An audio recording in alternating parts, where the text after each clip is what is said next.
नमस्कार।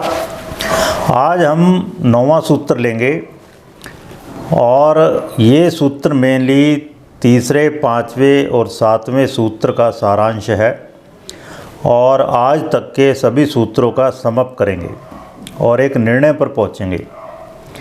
बाद में बहुत से सूत्र हैं लेकिन अभी तक के सूत्रों का मैं बता रहा हूँ, सारांश ले लेंगे आज हम।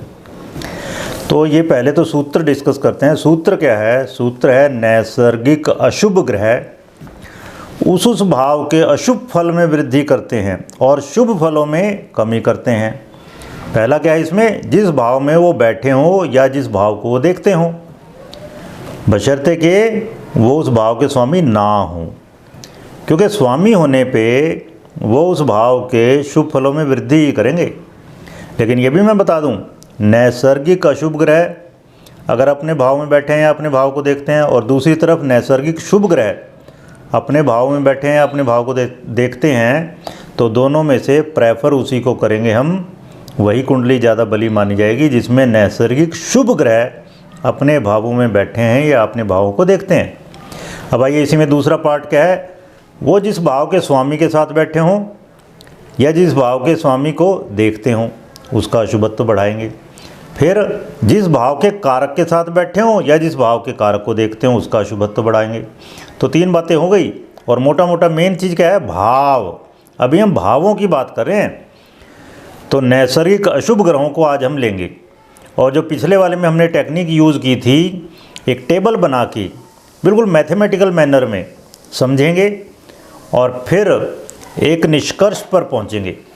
ठीक है, पिछली बार हम निष्कर्ष पर पहुंचे थे नैसर्गिक शुभ ग्रहों का प्रभाव भावों पर, भावेशों पर, भावों के कारकों पर। और आज हम लेंगे नैसर्गिक अशुभ ग्रहों का और फिर दोनों का फिर निचोड़ निकालेंगे, दोनों का सारांश लेंगे।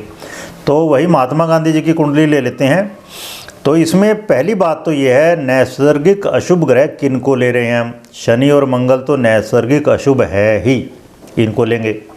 फिर राहु और केतु ये नैसर्गिक अशुभ ग्रह माने जाते हैं, इनको लेंगे हम, लेकिन इनकी कोई दृष्टि नहीं लेंगे। एक वीडियो मैं इस बारे में पहले ही पोस्ट कर चुका हूँ, लॉजिकली मैंने बहुत डिटेल में उसमें बताया है, उसको आप देख सकते हो कि राहु और केतु की कोई दृष्टि नहीं होती। ये क्या है, जिस भाव में बैठते हैं उसको, उसमें स्थित राशि को, उसमें स्थित ग्रहों को प्रभावित करते हैं, बस। और यहाँ पर इस कुंडली में चंद्रमा निर्बल है क्योंकि केंद्र योग में है, बेशक अपनी राशि में हो ये तो निर्बल है, लेकिन अशुभ नहीं है कोई। ये चंद्रमा मैंने कहा था अशुभ नहीं होता, बस चंद्रमा अगर बली है तो पुष्ट हो जाता है तो वो शुभ फल देना शुरू कर देता है। और सूर्य को क्रूर ग्रह कहते हैं लेकिन वो कोई अशुभ नहीं होता, तो सूर्य को हम यहाँ अशुभ की कैटेगरी में नहीं लेंगे। ठीक है, तो एक एक करके दोबारा से शुरू करते हैं। तो सबसे पहले हम लेते हैं शनि को।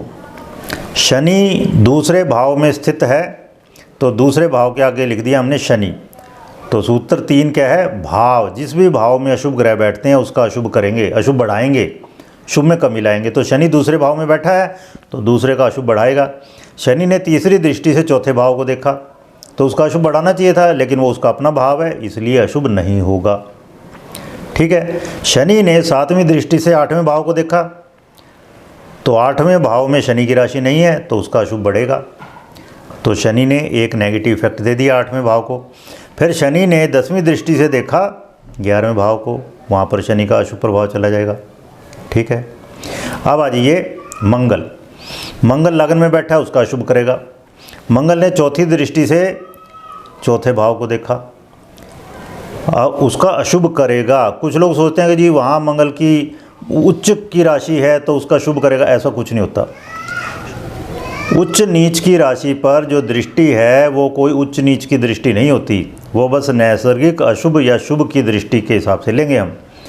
ये दृष्टि होती है केवल अपना भाव है या नहीं, बस। तो यहाँ मंगल ने चौथे भाव को देखा, उसका अशुभ बढ़ेगा। मंगल ने 7वीं दृष्टि से 7वें भाव को देखा, लेकिन वहाँ पर मंगल की अपनी राशि है तो उसका अशुभ नहीं होगा। मंगल ने 8वीं दृष्टि देखा 8वें भाव को, 8वें भाव पर एक अशुभ प्रभाव चला गया। तो ये मैंने दूसरे कॉलम में सूत्र 3 भाव जो है इसमें लिख दिया सारा कि किस किस भाव पर शनि का मंगल का अशुभ प्रभाव गया। यहाँ 2 भाव बच गए, एक तो शनि का भाव बच गया चौथा, क्योंकि शनि उसका स्वामी है, और एक 7वां भाव बच गया क्योंकि मंगल उसका स्वामी है, तो वहाँ अशुभ प्रभाव नहीं जाएगा, शुभ ही बढ़ेगा। ठीक है। अब आइए राहु। राहु क्योंकि दशम में बैठा है उसका अशुभ बढ़ाएगा। केतु क्योंकि चौथे में बैठा है उसका अशुभ बढ़ाएगा।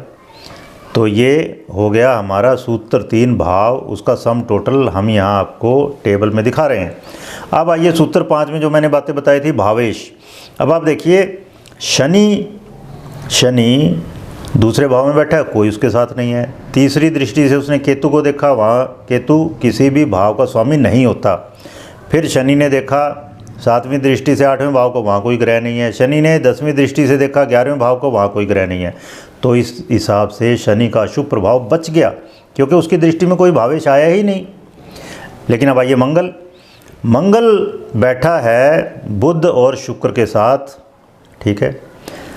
तो बुध स्वामी है 9वें और 12वें भाव का, वहाँ पे अशुभ प्रभाव चला गया। ये देखो मैंने 9वें भाव में लिख दिया है मंगल बुध, फिर 12वें में भी मंगल बुध, फिर मंगल शुक्र के साथ बैठा, और शुक्र स्वामी है लग्न और अष्टम का। तो हमने वहाँ पे लग्न में लिख दिया, देखो मंगल शुक्र, और अष्टम में लिख दिया मंगल शुक्र, वहाँ एक अशुभ प्रभाव चला गया। ठीक है। फिर मंगल ने देखा गुरु को, और गुरु कहाँ का स्वामी है? गुरु है तीसरे और छठे का स्वामी। मंगल का अशुभ प्रभाव तीसरे और छठे पर चला जाएगा। क्यों? क्योंकि मंगल वहाँ के भावेश को देखता है, और मंगल नैसर्गिक अशुभ है। फिर मंगल ने चौथी दृष्टि से केतु को देखा, केतु किसी भाव का स्वामी नहीं होता, और मंगल की 8वीं दृष्टि में कोई ग्रह नहीं है। अब आ जाइए राहु बैठा है चंद्रमा के साथ। राहु चंद्रमा के साथ है, और चंद्रमा कहाँ का स्वामी है? चंद्रमा है दशम का स्वामी। तो राहु ने दशम के स्वामी को पीड़ित कर दिया, इसलिए 10वें के सामने हमने लिख दिया राहु चंद्र सूत्र 5 में। और केतु बैठा है चौथे में, उसके साथ में कोई ग्रह है नहीं, और दृष्टि हम पहले कह रहे हैं कि राहु केतु की हम दृष्टि नहीं ले रहे। ये हो गया जी। अब आइए सूत्र 7 में कारकों की बात की थी हमने। तो कारकों में क्या है? वही शनि को लेते हैं पहले। शनि ने तीसरी दृष्टि से केतु को देखा, केतु 12वें भाव का कारक है, तो शनि का दुष्प्रभाव 12वें पे चला गया। तो 12वें पे मैंने लिख दिया, देखो शनि केतु। ठीक है। फिर शनि की दृष्टि में और कोई ग्रह है ही नहीं। अब आइए मंगल को लेते हैं। मंगल बुध और शुक्र के साथ है। बुध किन किन भावों का कारक है? बुध है दूसरे, तीसरे, चौथे, 5वें, छठे, 7वें, 10वें भाव का कारक। इन सब पर मंगल का दुष्प्रभाव चला जाएगा। फिर मंगल बैठा है शुक्र के साथ। शुक्र किन किन भावों का कारक है? शुक्र है दूसरे, चौथे, 5वें, 7वें, 12वें का कारक। ये मैं बहुत डिटेल में छठे सूत्र में बता चुका हूँ सारी बातें, उनको रिपीट करने की ज़रूरत नहीं है, यहाँ पर आप उसको देख सकते हैं। तो इन सब पर मंगल का दुष्प्रभाव चला जाएगा। फिर मंगल ने देखा गुरु को। गुरु किन किन भावों का कारक है? गुरु कारक है दूसरे, तीसरे, 5वें, 9वें, 10वें, 11वें भावों का कारक। तो इन सब पर मंगल का दुष्प्रभाव चला जाएगा। फिर आप देखिए यहाँ पर मंगल की दृष्टि में केतु है। केतु किस भाव का कारक है? केतु है वही द्वादश का कारक। तो वहाँ पर मंगल का शुभ प्रभाव चला जाएगा, और मंगल की दृष्टि में अष्टम में कोई ग्रह है नहीं। तो इस तरह से यहाँ पर आप देखिए हमने डिटेल में डिस्कस कर लिया। अब आइए राहु।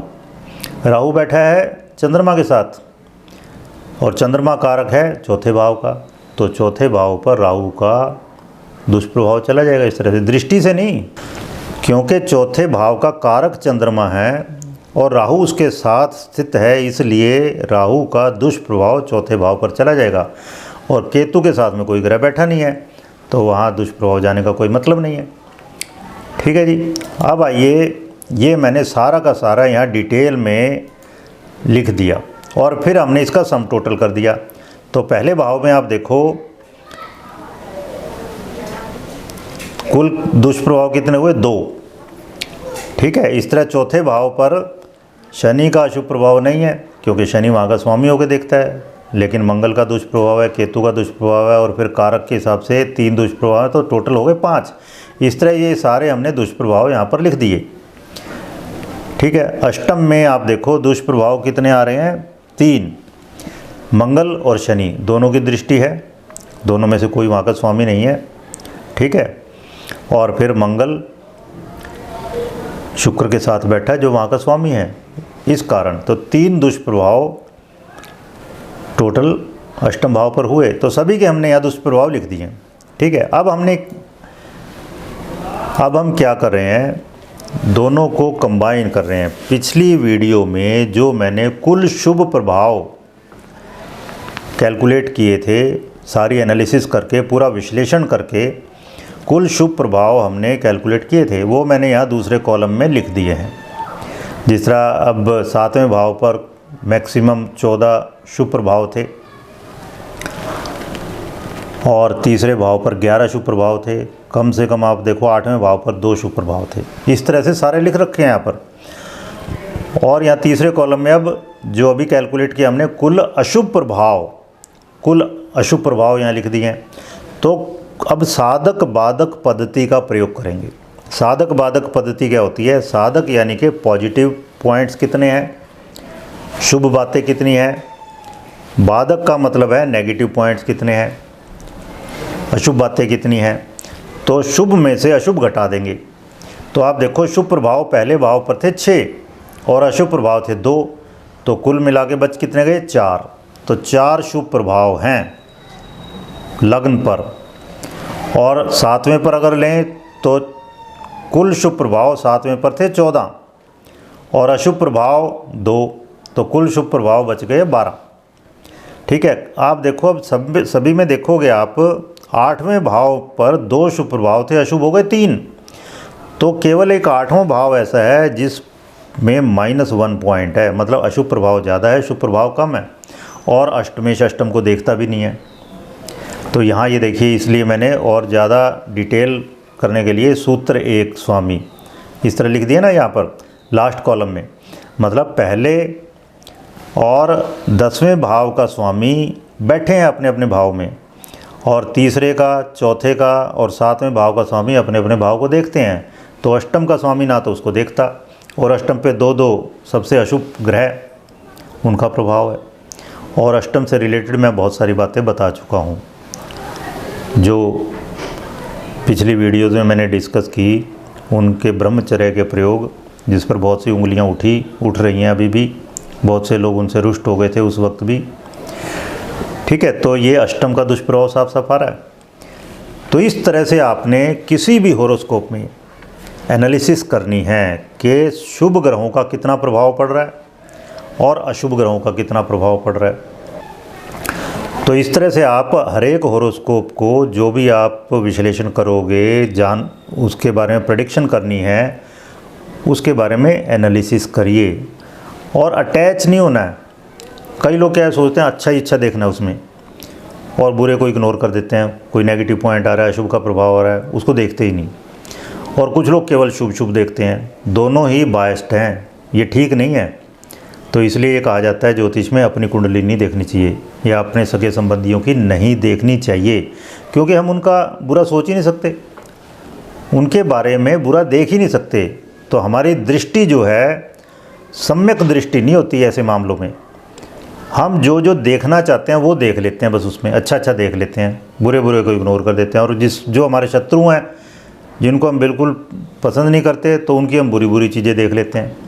ये ठीक नहीं है। ज्योतिष में आपको निर्लिप्त होना पड़ेगा, अनबायस्ड होना पड़ेगा। चाहे कोई कैसा भी पर्सन हो, आपने ये फंडे लगाने हैं। अभी बहुत सारे सूत्र हैं, एक एक करके लेंगे। अभी मैंने केवल यहाँ पर भावों पर नैसर्गिक शुभ ग्रहों का और नैसर्गिक अशुभ ग्रहों का प्रभाव कंसिडर किया है। भावों पर, भावेशों पर और भावों के कारकों पर। मैं बस आपसे यही प्रार्थना करना चाहता हूँ कि अगर आपको हमारे ये सूत्र अच्छे लग रहे हैं, वीडियोज़ अच्छी लग रही हैं, तो प्लीज़ कमेंट ज़रूर कीजिए, उससे हमें बूस्ट मिलता है। तो इसको आप शेयर भी करते रहिए, दूसरों को बताइए कि किस तरह से इस सीरीज़ में हम सिंपल तरीके से, आसान तरीके से अपनी कुंडली खुद देखना सिखा रहे हैं। तो अगली बार अगला सूत्र लेंगे। धन्यवाद।